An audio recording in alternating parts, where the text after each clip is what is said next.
The barbecue was nothing special, the usual crowd. Burgers, beers, Mike's loud friends. Bored. I guess, because that's when my eyes landed on Steve. He always made me a bit uncomfortable, that quiet intensity. This time, though, the intensity sparked something in me. It was like a little switch flipped, and suddenly, everything changed. Nothing big happened that day, just small talk by the grill, but I left feeling different. Agitated, hot under the collar. Maybe it was the extra wine. Then, a few days later, my phone buzzed. An innocuous text, a joke about how bad Mike's burgers were. Only it wasn't from Mike, it was Steve. I froze. Then I smiled. After that, it was like a game. A stupid, dangerous game. My phone lighting up with his messages, harmless flirting at first, but getting bolder. The buzz of his name on my screen felt like a shot of some forbidden liquor. One night, tipsy on more wine, I dared myself. Texted him something I knew I shouldn't have. My heart was pounding when his reply came back, a simple smirking emoji. It was on. We made up code words, hidden meanings behind everyday texts. It was exhilarating. I'd be at the grocery store, texting him about bread and eggs, and my face would flush with heat. I found myself daydreaming about him constantly, the dull routine of my life with Mike fading into the background. I needed this, needed to feel something other than the monotony, the slow suffocation. Then, the perfect opportunity came. My best friend was getting married, a whole bachelorette weekend getaway. The lies rolled off my tongue easily. A few carefully placed complaints about needing a break, fake excitement about spa treatments. Mike barely looked up from his fantasy football scores to even nod. That first night with Steve, it was messy. In a cheap motel room of all places, the smell of stale cigarettes clinging to the curtains. But it was also thrilling. It wasn't about romance. This was about adrenaline, about feeling alive. Feeling powerful, in control. It was about me finally getting what I wanted, for once, without having to ask or explain or compromise.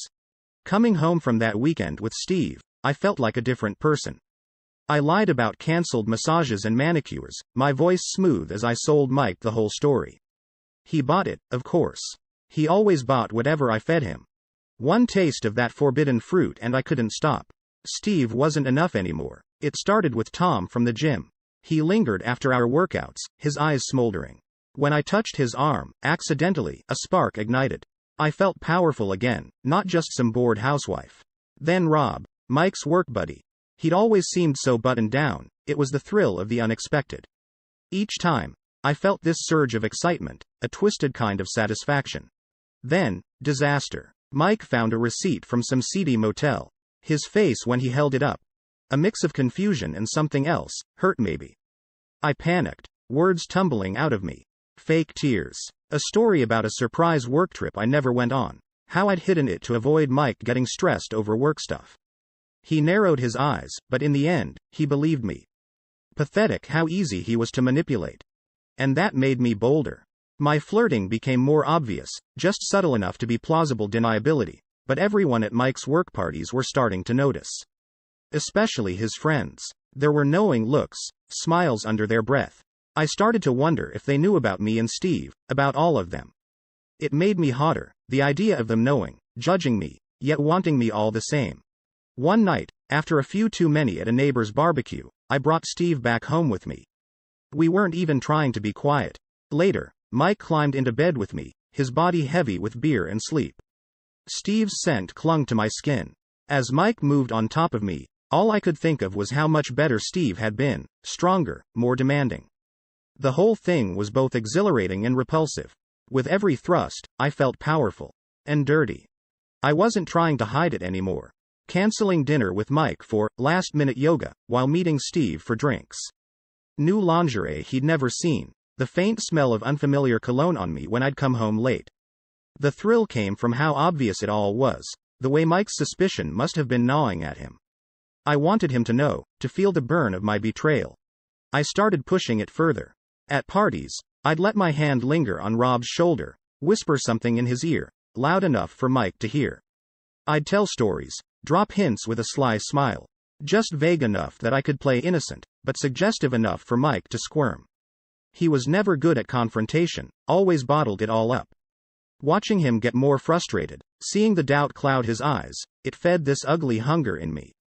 It made me feel powerful in a way I never had, in control of my own desires for once. And then Tom started getting clingy. Wanted to talk about feelings, wanted me to leave Mike. That wasn't part of the plan. It was never about them, just about what they could give me. I cut him off quick, but he started acting weird. A few too many drinks one night and he shouted at me in public, something about Mike deserving the truth. My control over the game started to slip. The cracks I meticulously crafted in my facade were starting to widen. My world turned into a frenzy. Nights filled with too many faces, too many empty bottles. Even some of my friends started giving me sidelong glances. Word was getting around. My neat little housewife image was no longer a mask but a pile of shards at my feet. The thrill had started to sour, the exhilaration of danger replaced with a gnawing fear twisting in my gut. Then the letter arrived. Thick paper, no return address. And inside, a single printed line. Your husband hired me to follow you. My heart pounded. I was sloppy, got cocky. This wasn't a game with Mike anymore. This was real, and it had consequences far bigger than a bruised ego or a jealous rage. It should have scared me, made me stop. Instead, I felt a surge of defiance. I'd pushed it this far, I wasn't backing down now. If Mike wanted to play dirty, I was ready. This game had only just begun, and the stakes just got a whole lot higher. The investigator's letter fueled a shift in the game. Mike started acting odd. Not angry, not accusatory. Just distant. It was unnerving. Before, his anger would have given me something to fight against. But this quiet emptiness, it was like staring into a black hole. Had he always been this pathetic? Or had I broken something so deep inside him there was nothing left to salvage? I spiraled. The thrill gone, replaced by a jittery unease. And I got sloppy. A bright red lipstick stain on Mike's collar, deliberately obvious. My diamond earring, accidentally, left on the dashboard of the car. It was childish, reckless, but I was desperate for a reaction, for something to break this awful silence. Then it came. A manila envelope left on the kitchen table. No name, just neatly printed labels, surveillance report. My hands shook as I tore it open. Inside, proof of my treachery laid out in stark detail. Photos of me and Steve leaving cheap motels, lingering kisses with Rob in a crowded bar, a timeline of my deceit. I felt sick, but an angry defiance bubbled up alongside the nausea. If Mike wanted a confrontation, he'd get one on my terms. I wouldn't cower. The next evening, I waited until Mike got back from work. I tossed the envelope onto the table. From your little spy, I said, barely able to keep the venom out of my voice. His face crumpled. It was ugly, satisfying. He looked old, defeated. I went on, my words pouring out hot and cruel. I told him everything. About how he bored me, how weak he was, how much I enjoyed betraying him. I wanted to hurt him the way he was hurting me, with his silence, with his pathetic refusal to fight back. When it was over, I expected an explosion, accusations, the throwing of plates, maybe even physical violence. It would have been a relief, a sign he hadn't completely shut down. Instead, he sat at the table, staring into space. His voice was flat, dead. I want a divorce, he said, and you can get the hell out of my house. It was the coldest victory I could have imagined. Mike's request to leave was a declaration of war. If he wasn't going to crumble under my attacks, then I'd make his life a living hell. I took Steve, Rob, and whoever else would have me out on the town. Flashy restaurants, where everyone knew Mike and me, where his buddies would stare with disgust. Whispers followed me everywhere, the words, slut, and, home wrecker, cutting through the buzz of conversations. His friends, the ones who used to laugh at my jokes and flirt a little at company barbecues, now turned their backs when they saw me. Their wives shot me icy glares in the supermarket. The safe, comfortable life I had taken for granted had been torched, the social connections Mike had built over the years reduced to nothing but ash. It was bitter satisfaction, but at least I was inflicting some pain. Then Rob started acting up. He wanted more money, claiming he had even juicier details to sell to the tabloids. My world narrowed into a frenzy of hushed phone calls and wire transfers, a desperate attempt to quiet his threats. The control I'd so carefully cultivated started to crack. That's when the divorce papers came, a thick, impersonal stack of documents laying out the end of my marriage in cold, legal terms. Mike wasn't playing games anymore. He'd hired the best divorce attorney in town, and the documents made it clear I wouldn't be getting a cent more than I was legally entitled to. The life I'd expected, The house, the financial security, was being erased line by line. The hits kept coming. Word of my antics had reached the small design firm where I worked. Clients canceled contracts, muttered something about morality clauses. My boss, sympathetic but clearly uncomfortable, suggested I take an extended leave. I knew what that meant. My career was on life support. My carefully constructed world collapsed in on itself. Friends I'd known for years stopped returning my calls and texts. The dinner invitations and girls' nights out dried up. It was like I had a contagious disease, people avoiding me at all costs. The loneliness, once just a background hum, became suffocating, filling the empty space Mike had left behind. I doubled down on the only thing I seemed to have left: the fleeting, meaningless encounters. Parties turned into alcohol-fueled blurs filled with strangers' faces I barely registered.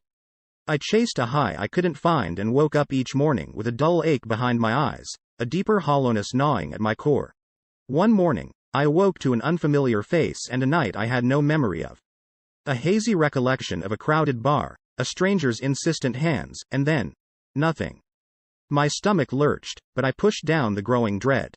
This was how things were now. Then the missed period came, followed by another.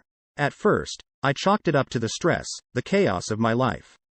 But the gnawing unease lingered, like a whispered warning in the back of my mind. I went to the drugstore, my hands shaking as I bought the test. There, in that sterile bathroom, the two pink lines glared back at me. A surge of panic, sharp and cold, cut through me. But then, something strange happened. A twisted flicker of triumph emerged, a lifeline amidst the wreckage. This baby. It was a weapon, a chance to claw back some control. Maybe even to get Mike back. It was a desperate, pathetic thought, but in the wreckage of my life, it felt like a glimmer of hope. The pregnancy test sat on the bathroom counter like a time bomb. This child was supposed to fix things, but now it felt like just another disaster. Mike was my last, pathetic, hope. I gripped the phone, took a deep breath to steady my trembling voice, and dialed. Mike, it's me. Listen, I'm pregnant. My voice strained, trying to sound shocked, vulnerable. Maybe a hint of regret could work its way back into his heart. There was a long silence on the other end. Finally, Mike spoke, his voice devoid of any emotion. It might not be mine. The words hit me like a physical blow. My desperate plan crumbled instantly. My knees gave out and I sank to the bathroom floor, the phone slipping from my fingers. The only sound was my ragged breathing in the cold, empty room. The paternity test came a few weeks later, another stark document amidst the chaos of my life, a final declaration that this child was not Mike's. It wasn't even one of his friends, but some random stranger I couldn't even remember. The brief flicker of twisted triumph I had felt when I first saw those two pink lines on the test evaporated, replaced by a bone-deep shame. I wasn't just alone, I was a pariah. The life I had carefully built, the image I'd projected, the comfortable existence, had exploded into nothing. And the final blow came when my parents called. Their voices tight, words clipped. They couldn't hide their disappointment, or their disgust. Even my own family was done with me. Their support, the last thing I'd thought was unbreakable, had been withdrawn. I was truly, completely alone. The wreckage of my life made me desperate. I was grasping at straws, and the quiet bartender, Josh, seemed like a possible lifeline. Unlike the others, he wasn't some hotshot lawyer or cocky gym rat. He moved with an unhurried ease behind the bar, his eyes holding an unexpected depth. He'd listen as I rambled, and the flicker of judgment I saw in the eyes of others was missing in his. My reputation, the whispers that followed me, seemed to amuse him rather than disgust him. His small, modest apartment became my sanctuary. We'd order takeout, watch old movies, and for a few hours, I could pretend the disaster I'd created didn't exist. With him, I wasn't the town pariah, just a slightly bruised woman in need of comfort. The baby I carried, once a desperate weapon, now felt more like a lead weight. I ached for something, anything resembling normal. Josh and his quiet life started to feel like a safe harbor in the raging storm I'd started. The wild streak that had consumed me had done nothing but leave me hollow. I clung to him, testing his limits. I hinted about the baby, about how a real man would step up. I watched his face, searching for disgust or hesitation. But Josh had this uncanny stillness about him. He didn't recoil, just offered me another beer, a soft smile, and a change of subject as if I hadn't just dropped a bomb in his lap. In that moment, I didn't know if it was his disinterest in the drama or a deeper strength that drew me in, but I needed to find out. Josh didn't give me the answers I expected. No grand gesture of love, no disgusted rejection. Instead, he'd mull over my hints about the baby, looking both intrigued and confused. I pushed harder, playing the victim, talking about needing a good man, a real father. Maybe it was the desperation in my voice that swayed him, or perhaps some strange sense of responsibility. He surprised me again. He agreed. Not with the enthusiasm you'd expect, but with a quiet resignation, a sense of duty. A wave of relief crashed over me, but underneath it, a new coldness settled in. I had manipulated this kind, unassuming man into my mess, and the victory felt rotten. We moved in together, too swiftly for comfort. His tiny apartment suddenly felt cramped, the walls closing in around us. I tried playing the perfect housewife, cooking meals, doing laundry, but it was a poorly executed act. This domestic charade couldn't hide the wreckage I was, the chaos I had unleashed on my own life. The whispers of the town, the rumors that dogged my every step, eventually made their way to Josh, slithering in through half-heard conversations and awkward silences. I could see them eating away at him, sidelong glances from his friends as we walked down the street, knowing looks when the topic of the baby came up. He started withdrawing, the warmth in his eyes dimming. He tried to hide it, but I knew. Then came the night I couldn't take it anymore. Too much wine, too much guilt, and a desperate need to destroy what little I had left. I confessed. Not just the baby, but everything. Steve, Rob, the parties, the lies, the whole sordid mess. His face crumpled. It wasn't sadness, it was utter betrayal. The fragile foundation we'd built on lies had collapsed entirely. I saw in his eyes the same disgust I saw reflected in my parents', in Mike's, in the whole town's. Only this cut far deeper. This man, who amidst the chaos had offered me brief respite, a glimpse at something normal. Even he looked at me like I was poison. Like I wasn't even a person anymore. The aftermath felt almost anticlimactic. Josh didn't rage or scream, didn't pack his things with dramatic fury. There was just a quiet sadness in his voice when he told me he was leaving, the same resigned kindness that had drawn me to him in the first place. He didn't slam the door behind him, just closed it softly, as if finalizing a chapter we'd both known wouldn't last. I was completely alone now. The apartment, once a sanctuary, felt oppressive. The baby inside me grew, a constant reminder of the wreckage I'd brought upon myself. Walking down the streets, I could feel the stares burning into my back, the barely concealed whispers as I passed. The fleeting escape Josh had offered was gone, leaving me exposed and vulnerable in the harsh light of my own destruction. The birth was a blur of pain and humiliation. The nurses moved with forced cheer I didn't deserve. There was no Mike waiting eagerly in the hallway, no excited grandparents marveling over their new grandchild.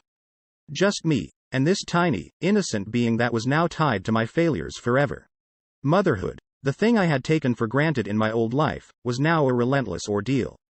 Sleepless nights blurred into endless days of feeding, changing, and the crushing weight of my mistakes settling deep in my bones. The fleeting thrills I'd chased had evaporated, leaving a bitter taste and a nauseating sense of emptiness. Each cry from the baby was like an accusation echoing in my head. I couldn't escape the knowledge that I had recklessly brought a child into a world where I was the source of pain and instability. Word must have reached Mike. The custody papers arrived with the chilling efficiency of an executioner's blade. No hesitation, just a legal dismantling of my life. In stark, unfeeling terms, he laid out the case, my infidelity, my erratic behavior, the danger I posed to myself and to this innocent child. It was brutally precise and irrefutable. In my quest to destroy my marriage and inflict suffering, I had destroyed myself. My victory felt like ashes in my mouth, a hollow triumph that only underscored the totality of my